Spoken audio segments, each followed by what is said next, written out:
Medical এবং dental preparation. এ পর্যায়ে আমাদের হলো তানজিম চলে আসবে। তানজিম আসো, মেডিকেল প্রিপারেশন নিয়ে তুমি 2টা টিপস ওদেরকে দিবা।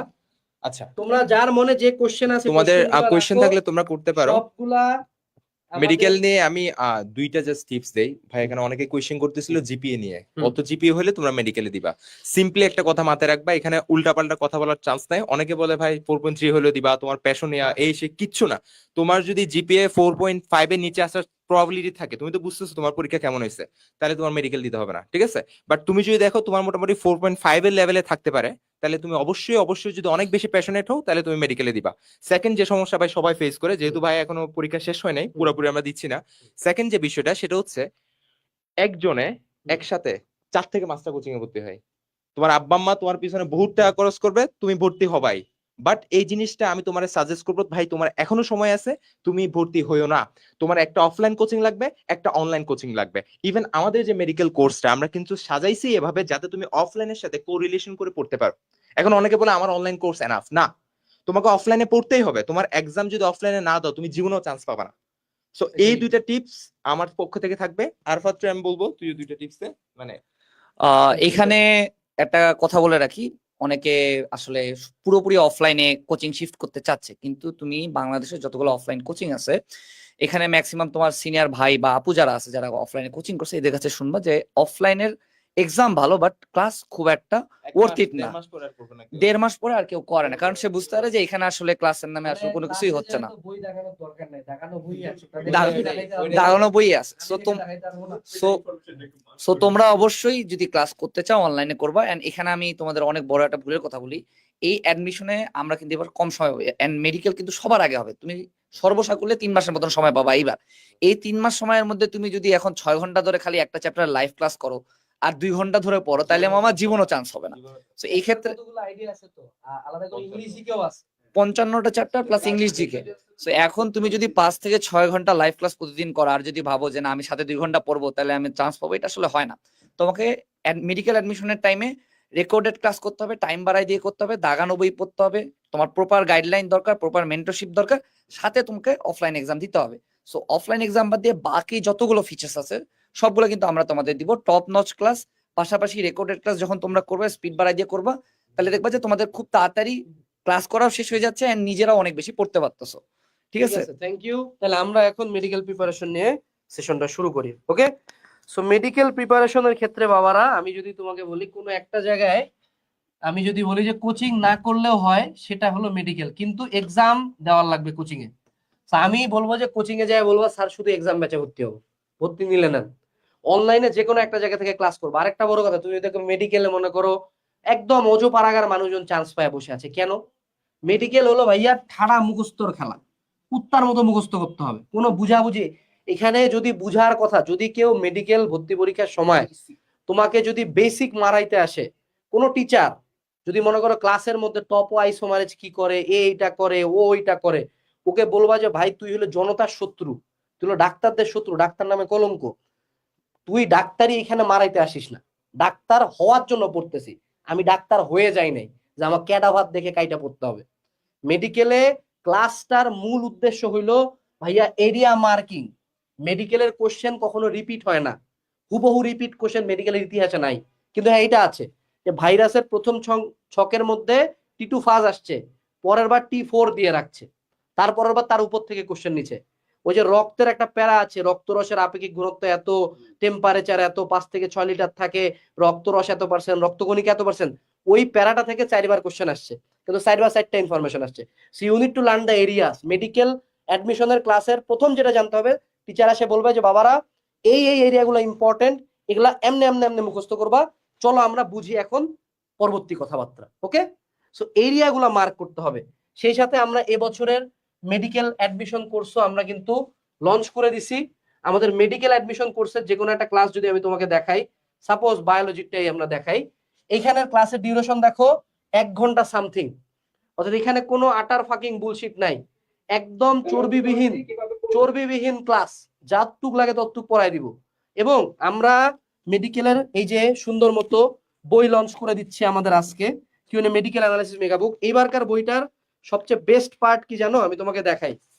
এই যে প্রতিটা চ্যাপ্টারের শুরুতে এটার হলো অ্যানালাইসিস রোডম্যাপ দেওয়া আছে এবং এরিয়া মার্ক করা আছে। আমি তোমাকে একটু দেখাই, এটা আমাকে অনেক কষ্ট করে বানাই দিয়েছে, এটা কারো বইতে নাই। এই যে দেখো, এই চ্যাপ্টারের কোন কোন টপিক তুমি পড়বা, কোন কোন রাইটার থেকে পড়বা, তারপরে এটার অ্যানালাইসিস রোডম্যাপ দেওয়া আছে।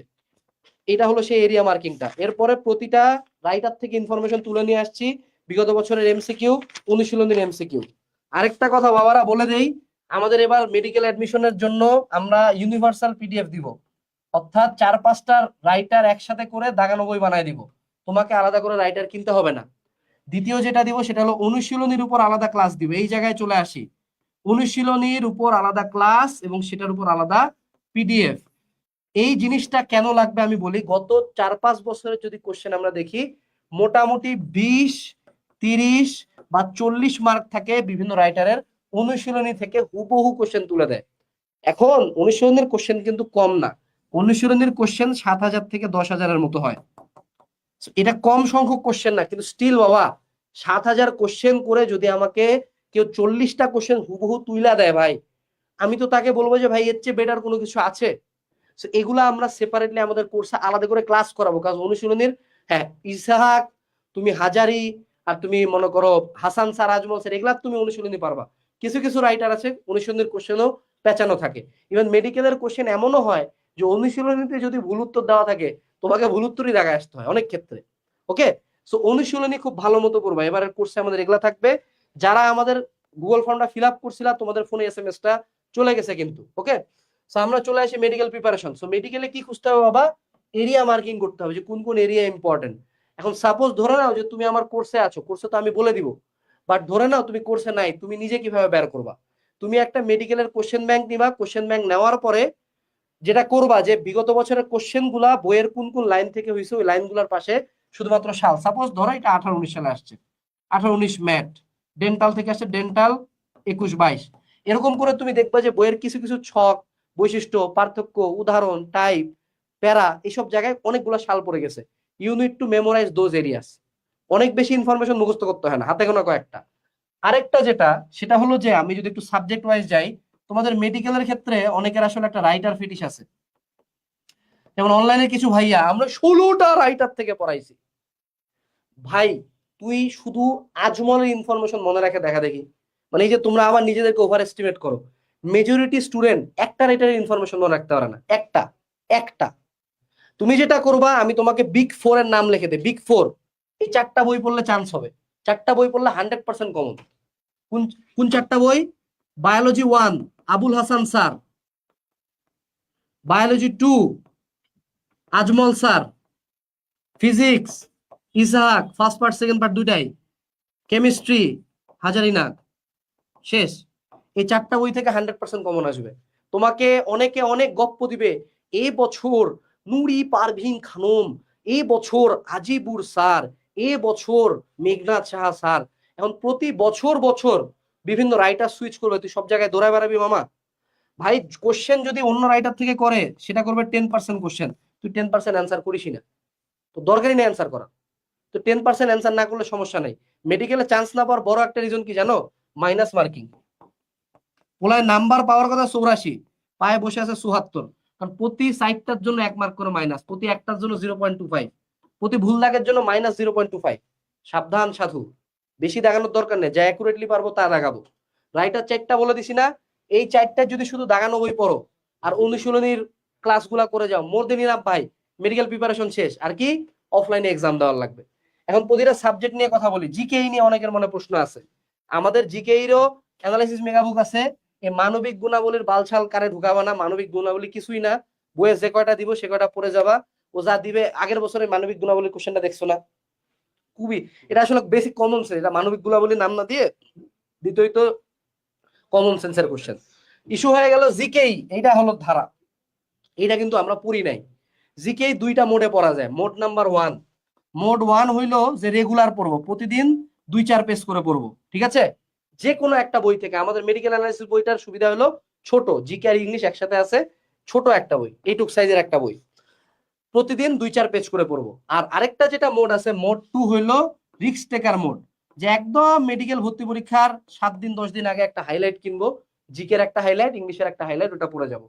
দুই কেসেই তোমার টার্গেট রাখতে হবে ইংলিশে যাতে তোমার 10+ থাকে আর জিকে তে যাতে 7+ থাকে, এই দুইটা তোমার টার্গেট করতে হবে, তাইলে মোটামুটি চলে আসে। এখন জিকেই সবচেয়ে ইম্পর্টেন্ট কাদের জন্য জানো? যারা হলো বিগ 4-এ আসতে চায়, ডিএমসি, এসএসএমসি, এসএইচএমসি আর মুগদা, ঢাকার 4টা। ঢাকার 4টাতে আসতে গেলে তোমার জিকেই তে ভালো নাম্বার থাকার লাগবে। তো ঢাকার 4টা যাদের টার্গেট, শুরু থেকে জিকে 2-4 পেজ করে পড়বা, ভুলবা, আবার পড়বা। চলে আসি ফিজিক্স। ফিজিক্স বাবা, এটা তোমার ম্যাথ মুথ অত বেশি লাগে না। ফিজিক্সের ক্লাস যদি কেউ অ্যাডভান্স ফিজিক্স করো, এটা আটার ফাকিং বুলশিট। ফিজিক্স হলো হাতে গোনা কয়েকটা জায়গা জানার লাগে, কি কি মুখস্থ করার লাগবে। তুমি মেডিকেল অ্যানালিসিস মেগাবুক থেকে ফিজিক্স পড়ো, মোর দেন ইনাফ। ক্লাসে যা দাগাই দিব, মোর দেন ইনাফ, ঠিক আছে? আর কিন্তু এখানে ফিজিক্সের একটা কথা আছে যে তোমরা মেজরিটি মানুষজন কিন্তু মেডিকেলে চান্স পাবা না। 8,000 সিট তো মাত্র 8,000 সিট, মানে মানে 5,000, সরি 5,000 সিট। তো মেজরিটি মানুষজন মেডিকেলে পাবা না। এখন মেডিকেলের পোলাপান হয়ে যায় এতিম। এদেরকে আমরা এতিম বলি, কারণ এরা খুবই ইমোশনালি মোটিভেটেড। তুমি দেখো না যে অনলাইনে অন্য কোনো সেগমেন্ট নেই, ইঞ্জিনিয়ারিং শুধু কোচিং করে এরকম কোনো প্ল্যাটফর্ম আছে? কিন্তু দেখো মেডিকেলে শুধু কোচিং করায় এরকম বিভিন্ন প্রতিষ্ঠান আছে। কাজ এদেরকে মুরগি বানানো সবচেয়ে সোজা, কাজ এরা ইমোশনালি মোটিভেটেড। কাজ ডাক্তার একটা ইমোশনাল থিং, ডাক্তার একটা পেশা। ভার্সিটিতে তুমি একটা ভার্সিটি চুজ করো, মেডিকেলে তুমি একটা পেশা চুজ করো majority of the time. So এই জায়গায় এই পোলাপান গুলাকে মুরগি বানায়, এরা এখানে ঢুকায় নেয়। দেখবা মেডিকেলের জন্য সেপারেট প্রতিষ্ঠান। কিন্তু এই যে এতিম হয়ে যায় কেমনে? এরা পুরা টাইম জুড়ে ফিজিক্স আর ম্যাথ এক লাইনও পড়ে না। দেখো মেডিকেলের মধ্যে ম্যাথ লেগে রাখছি কেন? এক লাইনও যদি ম্যাথ কেউ না করে, সে 3 মাস পরে ঢাবি ভর্তি পরীক্ষা 30 দিন আগে জানতে পারে তার মেডিকেলে হয় নাই। এখন তার সামনে ঢাবি যাবি রাবি জবি আসে। কিন্তু এই জায়গায় তো যাত্রায় ভার্সিটি ইউনিটের জানোয়ার পোলাপান বসে আছে না, বুয়েটার পোলাপান বসে আছে না ঢাবির জন্য। ওই সাথে যেই পোলা আমার 3 মাস যাবত ফিজিক্স ম্যাথ বই খুলে নাই, ও কিভাবে যে কম্পিট করে? তখন তা ওদেরকে নিয়ে আমরা ক্র্যাশ কোর্স নামাই যাই করি, কিন্তু এই মেডিকেলের পোলাপান তখন কোথাও চান্স পায় না। দেখা যায় যে ও কোথাও পাইলো না শেষ পর্যন্ত, কাজ ওর পুরা ফিজিক্স ম্যাথ টোটালটা destroy. So my suggestion is, medical coaching করার সাথে সাথে তুমি ধরো মেডিকেল কোচিং করতেছো, তুমি সাথে যে কোনো প্ল্যাটফর্মের, আমাদের ভার্সিটি ইউনিট তো আছে, তুমি যে কোনো একটা প্ল্যাটফর্মের তুমি ভার্সিটি ইউনিট কোর্স নিয়ে রাখো, ঠিক আছে? বি ইউনিট, সরি এ ইউনিট, এইটা তাই না? এই যে ভার্সিটি ইউনিট, তুমি যে কোনো একটা ভার্সিটি ইউনিট কোর্স নিয়ে রাখো। তোমার সুবিধা হলো প্রতিদিন 2 থেকে 3 ঘন্টা জাস্ট ব্যয় করো ভার্সিটি ইউনিটে। আমি এটা তোমার প্রত্যেকটা মেডিকেল প্রিপারেশন না স্টুডেন্টদেরকে অনুরোধ করবো, আল্লাহ দোহাই লাগে 2 থেকে 3 ঘন্টা ভার্সিটির জন্য পড়ো। তুমি যেমন ভাবতেছো চান্স পাবা, মেডিকেলে এত প্রকার দুর্ঘটনা আমরা দেখছি। মানে আমাদের দিনাজপুরে এমন অনেক বান্ধবী ছিল, আমরা জানতাম যে এ পাবেই, এ যদি একজন পায় ও পায়নি। আবার যারা আমরা গুনতিতেও নিতাম না, ও পায়ে বসে আছে। মেডিকেলে এরকম বহুত মিস্টেক ঘটে বাপ। সো এই জন্য রিস্ক নিবা না, এতিম হয়েও না। সো ফিজিক্সের তুমি থিওরিটিক্যাল জিনিস পড়ো, আর ম্যাথমেটিক্যাল ফিজিক্স আর ম্যাথের জন্য ডেইলি 2 থেকে 3 ঘন্টা যে কোনো ভার্সিটি ইউনিটের কোর্স করবা, যে কোনো ভার্সিটি ইউনিটের জন্য। বায়োলজির জন্য কি করতে হবে? বায়োলজির সেকেন্ড পার্টে ফোকাসটা বেশি থাকবে, দ্যাটস ট্রু, কোনো সমস্যা নাই। কিন্তু বায়োলজি ফার্স্ট পার্টটা যে আমি বাদ দিয়ে যাবো এমন না। ফার্স্ট পার্টের ক্ষেত্রে দাগানো লাইন পড়বো, আমরা যে দাগানো বই দিয়ে দিব কোর্সের সাথে, সেটা পড়লেই মোর দেন ইনাফ হয়ে যায় মেজরিটি অফ দ্য কেসে। এক্সট্রা করে পড়তে যাবা না। আমি অলওয়েজ বলি, এই যে বায়োলজির ক্ষেত্রে আমি তোমাকে 8টা রেটারের নাম বলে দিতে পারবো, ভাই তুই একটাই মনে রাখতে পারিস, তুই 8টা কেন পড়তেছিস? এগুলা তোমাদের দেখো, একটা সিম্পল চিন্তা করো, যদি মেডিকেলের জন্য আলাদা করে যারা প্ল্যাটফর্ম খুলছে, ও যদি তোমাকে শুরুতেই বলে যে আজমল এই যে 4টা পড়ে আয়, তাহলেই লাগবে না, তুমি ওর কাছে টাকা দিবা কেন? সো ও ইচ্ছাকৃত এখানে এক্সট্রা ফ্লেভার অ্যাড করতে চায়। একমাত্র ইঞ্জিনিয়ারিং বাদে অন্য কোথাও এক্সট্রা ফ্লেভার অ্যাড করে লাভ হয় না। So medical don't make it complex. হ্যাঁ, অন্য রাইটার থেকে প্রশ্ন আসছে, ভাইয়া পারি নাই, দিই নাই, দিলাম না 2টা এমসিকিউ। 2টা এমসিকিউর জন্য চান্স মিস যায় হলো জানা জিনিস ভুল করার কারণে। যে কোনো অ্যাডমিশন আমি তোমাকে বলি, এই যে রিমেম্বার দ্য 70-20-10 রুল।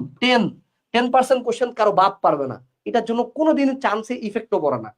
20% কোশ্চেন একটু পেঁচানো থাকে, এটার জন্য র্যাঙ্ক কমে, অর্থাৎ সিরিয়াল আপ ডাউন হয়। আর 70% কোশ্চেন একদম বিগত বছরের টাইপ থেকে থাকে, বিগত বছরের কোশ্চেন অ্যানালিসিস থাকে, সহজ থাকে, সবার পারার মতো থাকে। এখানে একটা মিস করবা, চান্স মিস হয়ে যাবে। 70% হলো চান্স পাওয়ার নির্ধারক। সো আমরা অ্যাজ অলওয়েজ যেটা করি সেটা বিগত বছরের কোশ্চেন অ্যানালিসিস করে পড়াই, যাতে তোর এইটা ঠিক থাকে, তারপর তুই যা করবি কর, আমার নিষেধ নেই। সো এটা গেল হলো বায়োলজির কথা। কেমিস্ট্রির ক্ষেত্রে জোরে বলো হাজারি, আরো জোরে হাজারি, শেষ, এন্ড অফ দ্য কনভারসেশন, কোনো কথা নাই এখানে, হাজারি স্যারের বই পড়তে হবে। আর অনুশীলনী তো আমরা পিডিএফ দিয়েই দিব তোমাদেরকে,